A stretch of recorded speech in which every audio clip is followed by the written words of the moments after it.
ये अंग्रेजी कैलेंडर के हिसाब से वर्ष 2021 और 2019 के नाम पर सारी दुनिया में कोविड-19 एक सर्वग्रासी रूप में विश्व के सामने अपने सबसे डरावने रूप में आरंभ हुआ था।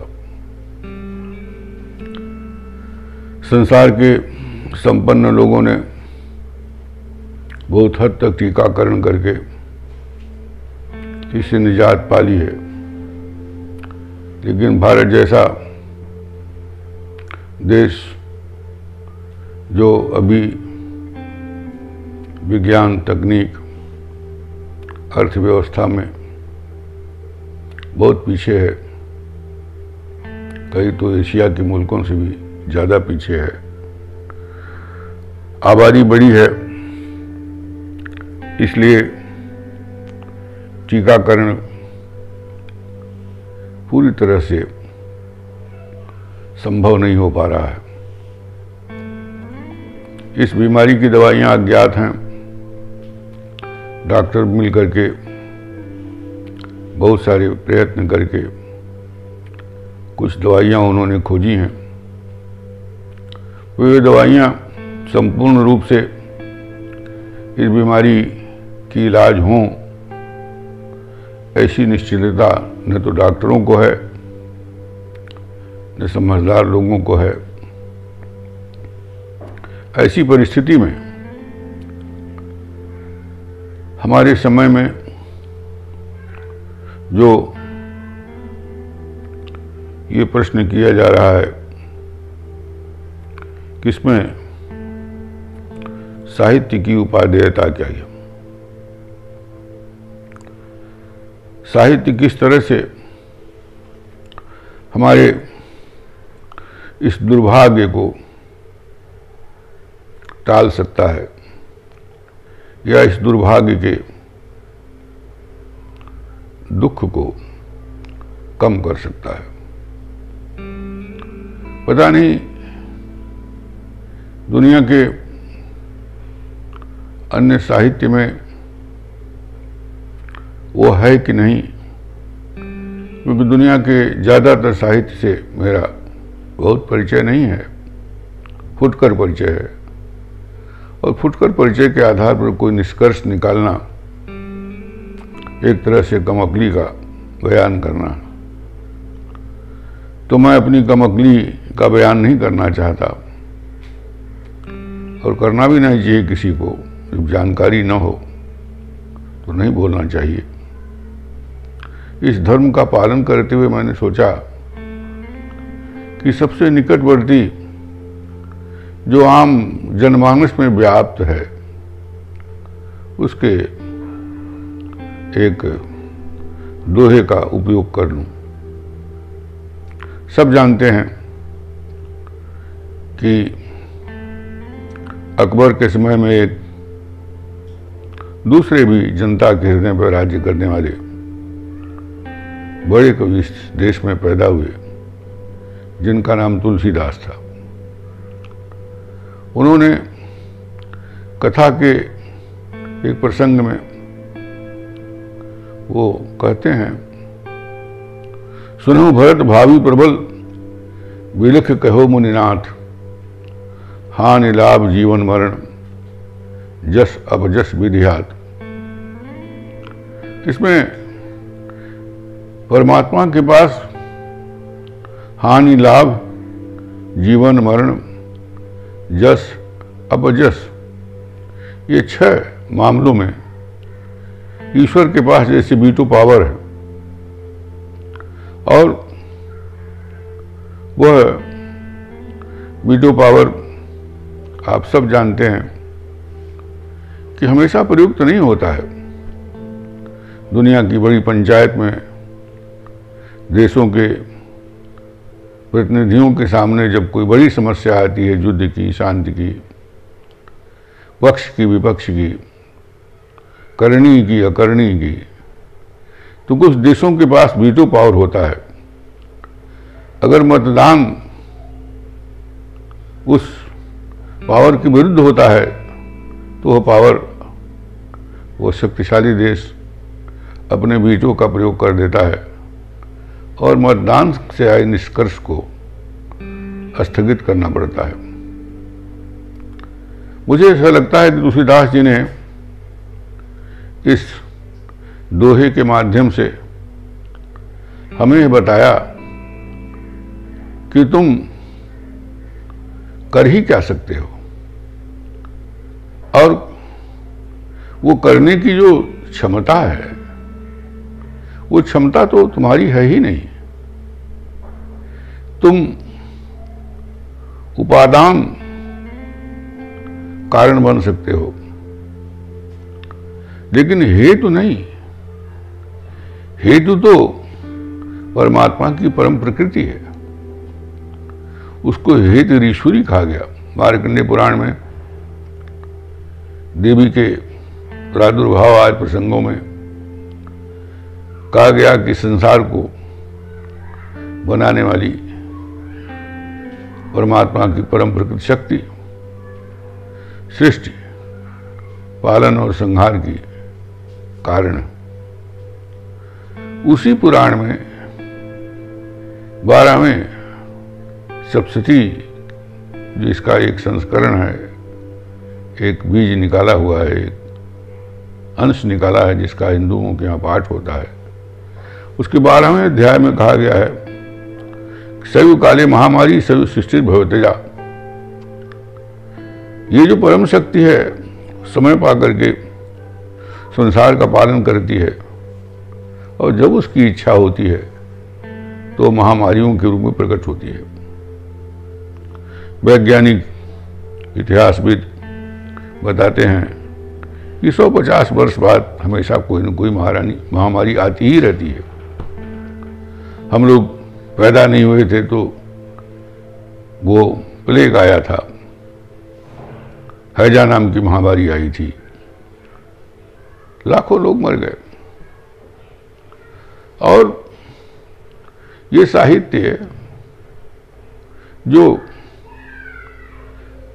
हमारे मनुष्य जाति की भाषा की सर्वोत्तम उपलब्धि के स्वरूप का नाम है, वो साहित्य हमको हर हाल में जीने की कला प्रदान करता है। वो महामारी हो, महान संकट हो, दुख हो, वेदना हो, प्रतिकूलता हो, उत्सव हो, आनंद हो।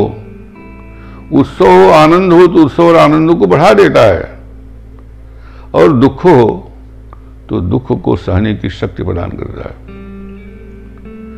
क्योंकि जब श्वास अपने हाथ में नहीं है, जब चेष्टाएं अपने हाथ में नहीं है, जब भूख हमारी नहीं है, जब हम प्यास हमारी नहीं है, हमारी बौद्धिक क्षमता हमारे हाथ में नहीं है, हमारे पास कुछ भी नहीं है, और जो है वो प्रकृति की देन है। और जानते हैं कि पूर्ण कभी किसी को पूर्ण नहीं बनाता है। अंशी से अंश उत्पन्न होता है, और अंशी की इतनी ताकत नहीं होती है कि अंश के समान कर्तुम अकर्तुम अन्यथा कर्तुम समर्थ हो सके। जहां शंकराचार्य ने ये बताया कि जीव ही ब्रह्म है, और ब्रह्म जीव में दोनों भेद नहीं है, दोनों अभेद हैं, अद्वैतवाद की व्याख्या की उन्होंने, की उसको स्थापित किया। वहीं ये छेपक जोड़ा कि तरंगें समुद्र का हिस्सा हैं, लेकिन तरंगों से समुद्र नहीं है, समुद्र से तरंगें हैं। लहरों से नदी का प्रवाह नहीं है, नदी के प्रवाह से लहरें हैं। इसलिए लहरों को, चाहे वो मनुष्य हो, चाहे वो पशु पक्षी हो, चाहे वृक्ष हो, चाहे पर्वत हो, चाहे झरने हो, चाहे कीट पतंगे हों, चाहे जीव जंतु हों, चाहे वैज्ञानिक हों, चाहे समझदार हों, चाहे वेदज्ञ हों, चाहे अवेदज्ञ हों, चाहे पुस्तकों के बहुत अधिक अध्येता हों, चाहे मूर्ख हों, चाहे भाषाविद हों, चाहे बेजुबान मूर्ख प्राणी हों, सबकी अपनी अपनी सीमाएं हैं और हम सीमाओं का अतिक्रमण नहीं कर सकते हैं। हम थोड़े बहुत उपाय कर सकते हैं, थोड़ी बहुत आग लगी हो तो उसको बुझा सकते हैं, पर व्यापक पैमाने पर अगर जंगल में आग लग जाए तो उसको बुझाने के लिए बहुत बड़ी ताकत चाहिए। एक मेघों का व्यापक समूह आकाश में आना चाहिए जो इतना अधिक जल गिराए कि जंगल की आग बुझ जाए। समस्त मानवता के ऐसे भयानक आपदा काल में ये साहित्य के जो सर्जक लोग हैं वो थोड़ी राहत देते हैं। आजकल नगरों से, गांवों से, गली से, मोहल्ले से प्रायः हर एक दिन, हर दूसरे दिन एक दो शव निकलते हैं दफनाए जाने के लिए, जलाए जाने के लिए, नदियों में फेंकने के लिए। तो लोग रोते भी हैं, परिजन रोते हैं, मित्रजन रोते हैं और कोविड दिनों के हिसाब से लोग संवेदना प्रकट करने भी नहीं जा पा रहे हैं। ऐसी परिस्थिति में कबीर काम आते हैं, मध्यकाल के संत, जो कहते हैं कि मरना तो सुनिश्चित ही है हर व्यक्ति की, हर जीव की। जन्म के साथ उसकी यात्रा आरंभ हो जाती है और मृत्यु उसकी आखिरी मंजिल है। इस मामले में कोई भ्रम नहीं है कि कहां किसको जाना है। सबको मौत की मंजिल पर ही जाना है, वो चाहे जिस रास्ते से भी चले, चाहे दुनिया की चक्कर लगाकर लौट आए। लेकिन जैसे संसार भर में मनुष्य लोग आम भाषा में, आम जीवन में कहीं भी जाए लौट कर घर आते हैं, वैसे ही अपने मौत के घर में वो चला जाता है।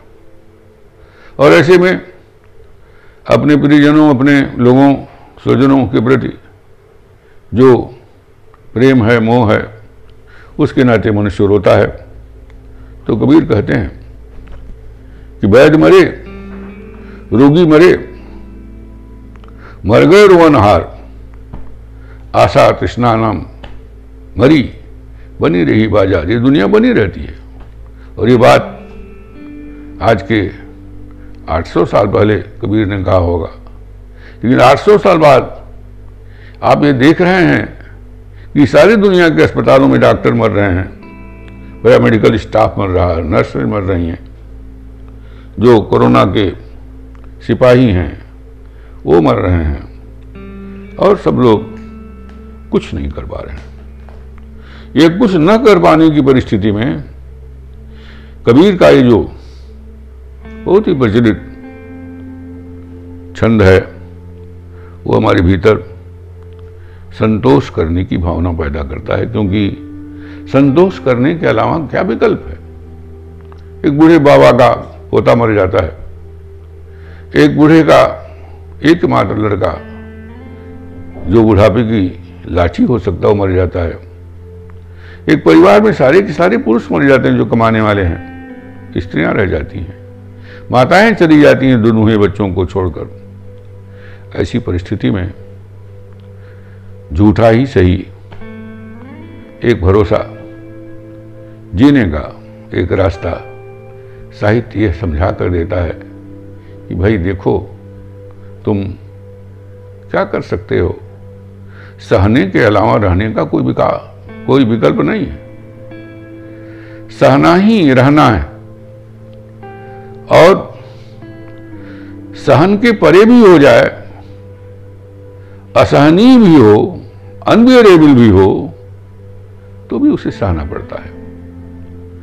सहने के अलावा इस पृथ्वी पर किसी भी जीवधारी के लिए कोई विकल्प नहीं। विज्ञान के इतने विकासों के बावजूद, इतनी सारी सुविधाओं के सामान पैदा करने के बावजूद, इतने सारे रासायनिक और बायोलॉजिकल ज्ञान के बावजूद, इतना सारा मेडिकल साइंस के बावजूद डॉक्टर्स हाथ खड़े कर लेते हैं।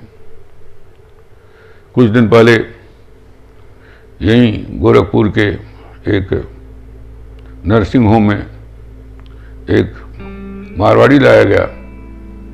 वो धीरे धीरे उसका कान पीला हुआ, लाल हुआ और वो कान टूट के गिर गया। स्ट्रेचर पर लाद कर लोग ले गए। मेरे परिचित डॉक्टर में किसी काम से गया था, उधर पूछा तो कहा इस बीमारी के बारे में कोई जानता नहीं है, धीरे धीरे इसके अंग गिरने लगेंगे। हम लोग एक प्रयोग करते हैं कि एंटीबायोटिक के तमाम बड़े से बड़े इंजेक्शन ठोंकते जाते हैं। कभी कभी बच भी जाता है कोई, लेकिन प्रायः लोग मर जाते हैं। तो अब क्या किया जाए? ऐसी परिस्थिति में देखने वाले परिजनों, परिचित लोगों के बीच एक अजीब गहरा शोक समा जाता है। ऐसे शोक में भी जीने की आदत डालने के लिए लोग किसी तरह से भुलाने का प्रयत्न करते हैं, और कुछ दिन बीतने के साथ साथ कहते हैं कि भाई संतोष करो, फिर से वही सुबह वही शाम, फिर से सवेरे पक्षियों का कलरव, फिर से फूलों का खिलना, फिर बच्चों का जन्म लेना, फिर ब्याह शादी, फिर उत्सव, फिर नृत्य, फिर सारे कार्यक्रम शुरू हो जाते हैं। जिंदगी रुकती नहीं है, और ये जिंदगी रुकती नहीं है, ये साहित्य का सार है। और ये सार वाक्य हमको किसी भी परिस्थिति में जीने का सहारा देता है। और तमाम प्रसंगों में, तमाम धर्मों में ये भी कहा गया कि ये जन्नत है, दोजख है, मरने के बाद भी कहीं न कहीं कुछ सूक्ष्म शरीर है, आत्मा है, वहाँ कुछ अधोगति या परम गति मिलती है। वो भी एक साहित्य है मनुष्य को समझाने का, जीव को समझाने का। जीव को समझाने का कोई प्रश्न नहीं, क्योंकि जीव की चेतना इतनी विकसित ही नहीं है कि उसे बोध भी हो कि वो जीवित है। वह है यंत्र की तरह, भूख लगती है खाता है, प्यास लगती है पीता है। कोई उससे बड़ा जंतु आता डर जाता है, भागता है, कुचला जाता है, शिकार कर लिया जाता है, मार दिया जाता है। उससे ज़्यादा शक्तिशाली प्राणी उसका उपयोग करता है।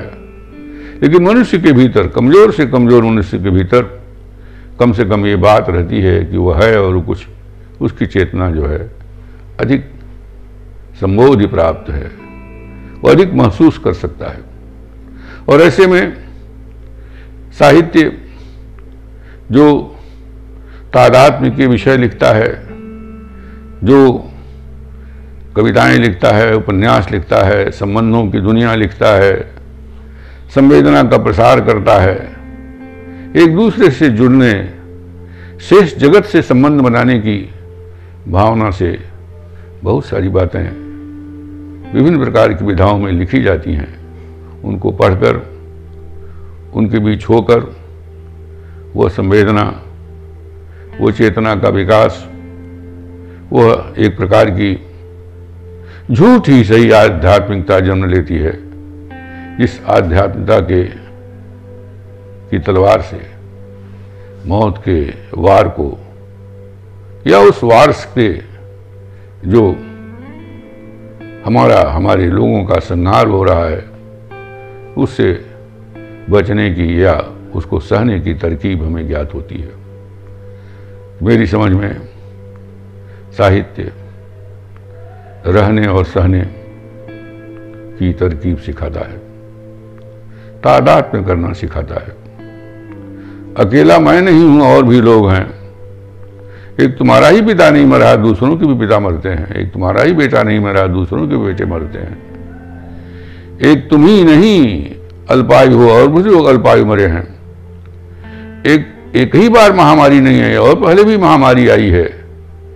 इन बातों को दोहराकर, इन बातों को कहकर, इतिहास बोध के माध्यम से, हृदय की संवेदना के माध्यम से साहित्य जो रचता है, उसको जो प्रस्तुत करता है अपने पाठकों के बीच, अपने श्रोताओं के बीच, उससे एक प्रकार की ऐसी चेतना विकसित होती है कि हर हाल में मनुष्य ये माने कि मौत कितनी भी बड़ी क्यों न हो, जीवन के अंकुर बचे रहते हैं।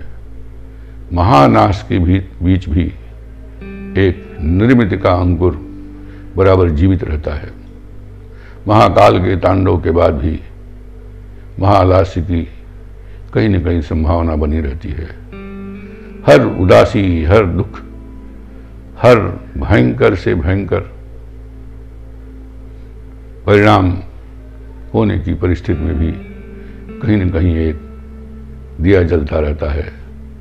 उस दिए को जलाए रखना है, वो हमारी जिजीविषा है, वो हमारे भीतर का साहस है, वो हमारे भीतर की आशा है, वो एक प्रकाश है।